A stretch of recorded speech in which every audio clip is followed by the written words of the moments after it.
Irmãos e irmãs, uma coisa que eu acho bem fascinante em Santa Teresinha ela é padroeira dos missionários.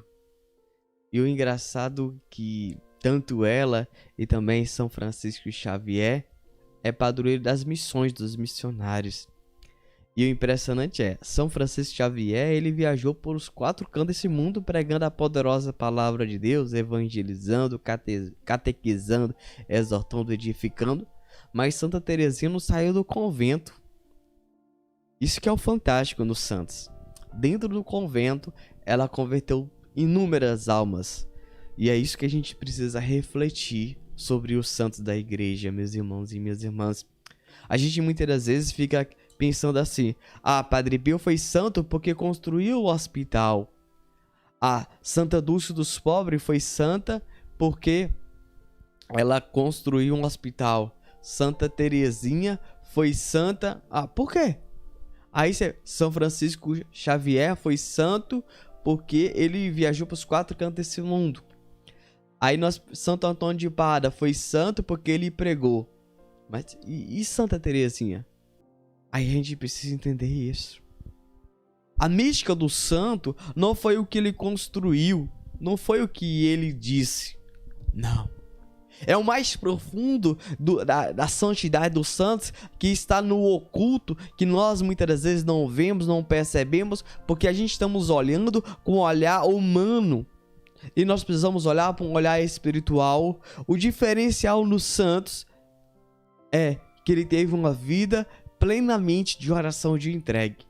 Se você for ler a biografia, eu super recomendo para vocês comprarem Padre Pio, um santo entre nós. E nós temos na nossa loja, você pode adquirir, ligar para nós. O número nós vamos colocar aqui na tela para que você possa adquirir o seu livro. É que os santos, eles oravam intensamente. Se você for olhar Padre Pio, quando ele entrava em sua cela, ele rezava o texto até o seu dedo calejar.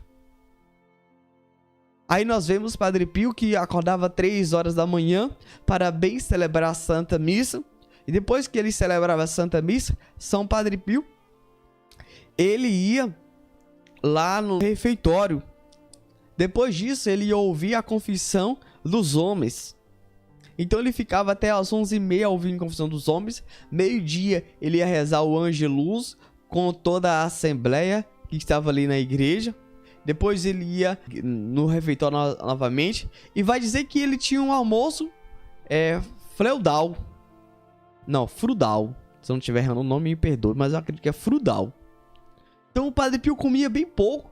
Vai dizer uns livros de outro que a gente leu 3 dias atrás. Padre Pio, o santo do século XX, que ele comia, tinha um dia que ele comia 300 gramas. Olha pra você ver. E os médicos diziam que era impossível ele ficar vivo devido à sua atividade física. Aí vai dizer mais um pouquinho que depois do meio-dia Padre Pio ia pra sua cela. Aí você fala, Padre Pio vai descansar. Nenhum livro fala que ele descansava. Mas eu creio que ele rezava. Nenhum livro dizia que Padre Pio rezava. Então ele ficava de meio-dia, depois que ele rezava o Angelus com a Assembleia, ele ia para sua cela, ficava lá até as 15. A partir das 15, ele ia atender as mulheres. Aí pode aparecer comentário aí: por que Padre Pio pela manhã atendia mais os homens e menos as mulheres? Porque Padre Pio dizia que os homens pecam muito mais que as mulheres. E depois das 15, Padre Pio ficava com a assembleia por volta até das 18 horas. E ali ele dava a benção do Santíssimo para todos que estavam ali. Depois ele ia até a janela e depois ele ia abençoar todos que estavam ali no pátio. Olha, você vê a atividade de Padre Pio. E depois das 18 horas, ele reunia com todos os frades e ia rezar as orações. Me atrevo a dizer o nome, mas eu creio... Não, vou dizer não. Mas oração com os frades.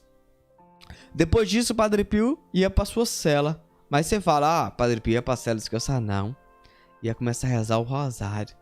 E que hora ele falava o N? Eu não sei te dizer. Mas o que eu posso dizer é que ele só parava quando seu dedo calejava.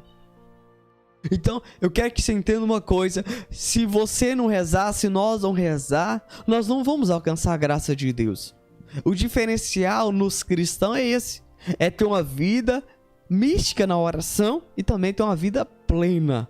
Plena da graça de Deus, onde sair, onde for, onde estiver, anunciar Cristo, viver Cristo em seu corpo, em suas vestes, em sua atitude e ação. Mas lembre-se, eu vou novamente repetir, Padre Pio foi santo, não foi porque ele construiu o hospital, mas sim que ele teve uma vida interior de santidade. Irmãos e irmãs, que nós possamos amar a oração, viver a oração na nossa vida, inteiramente nos entregar a essa vida, porque não tem outro caminho para ser santo. Que nós possamos buscar dessa vida de santidade dia após dia. Que Santa Teresinha e São Padre Pio intercedam por cada um de nós, para que nós possamos viver essa vida de oração inteiramente. Amém.